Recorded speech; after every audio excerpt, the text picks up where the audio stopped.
Hey guys, Gypsy Wolf. Thank you so much for joining me today. I'm really excited for this video because this is just going to be a chat. And I haven't had one of those with you guys in quite some time.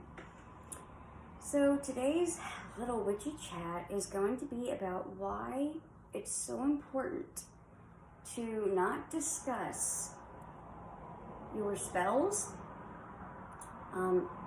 even like while you're in the process of coming up with one or deciding to do one or in the middle of doing one or making a potion, a brew, whatever it is. It's really important to keep that to yourself, and here's why. Okay, because I've been doing this a long time, and I even had to just get reminded of how important this rule is. I don't like to say rule, but just trust me on this one, All right, and this goes for talking to other witchy friends, good friends of yours that may not be part of the craft, but they know you are and they're comfortable with it. Family members that are comfortable with you being in the craft, things like that. So here are all the ways it can go wrong, okay?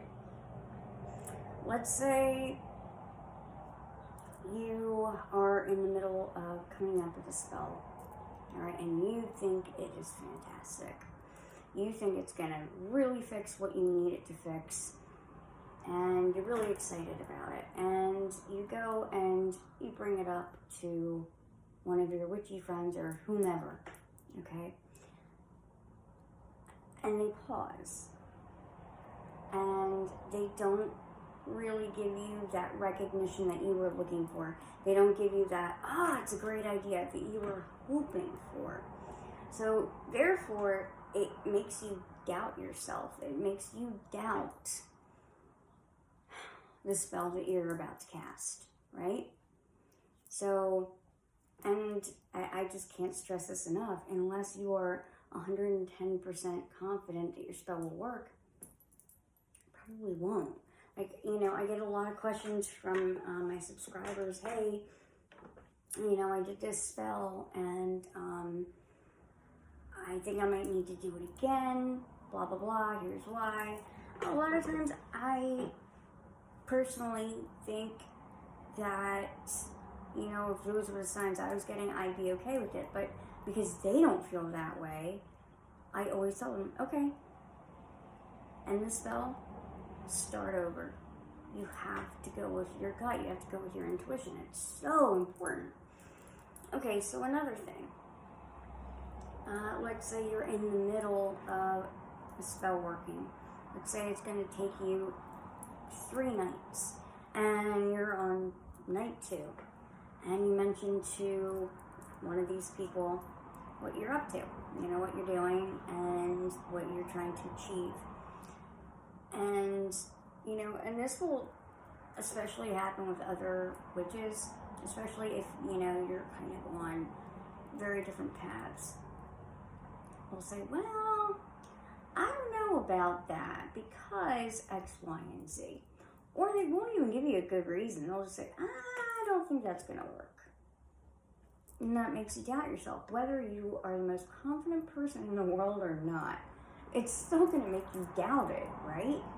Nobody is above that. So that's another big reason.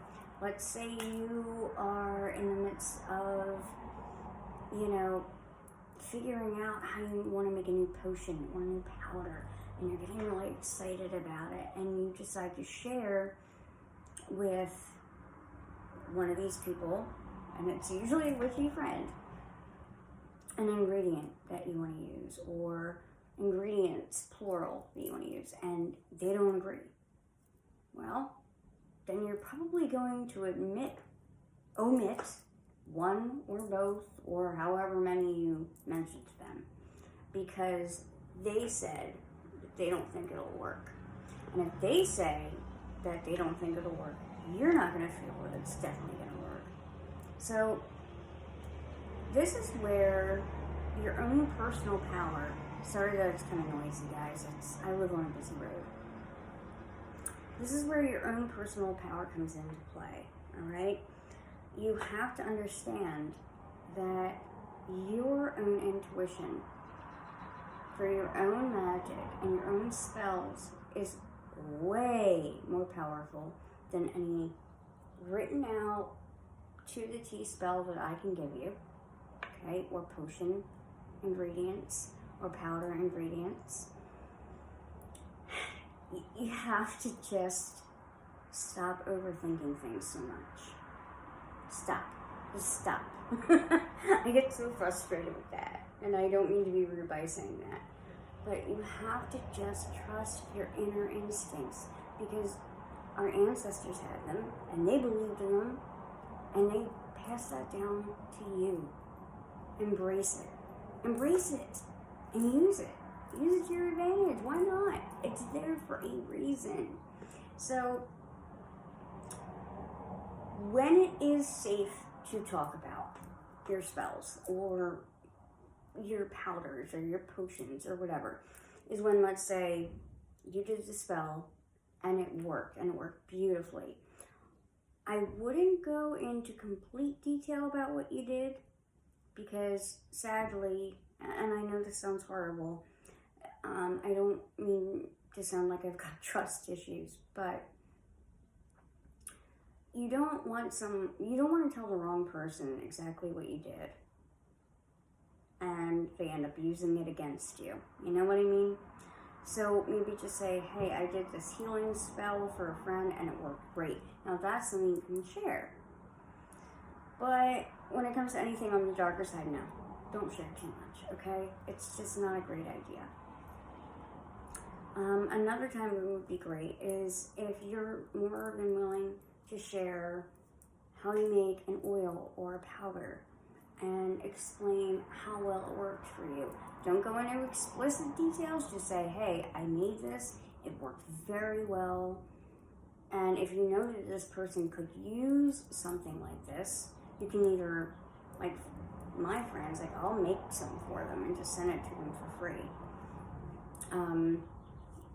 But I also have clients where I make it for them because, you know, it costs money. But, you know, you can go into that and just say, hey, I made this, it worked really well, I'm so excited, yada yada, okay? So, that's the end of my rant for the most part. I hope it wasn't too long. I hope I made sense.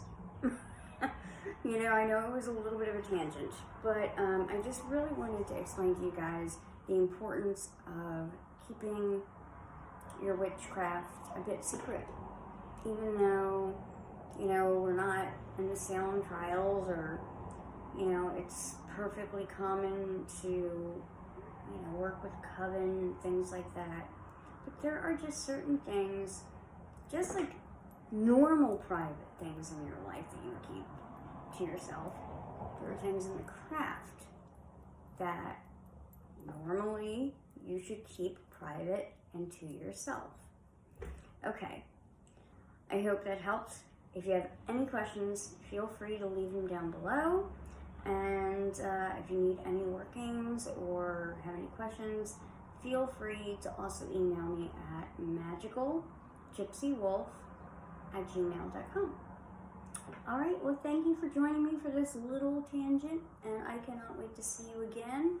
I will be back at the hospital tomorrow, but I might put out another video for you tonight. We will see, because I might be too nervous to do much else. Alright, guys. As always, blessed be.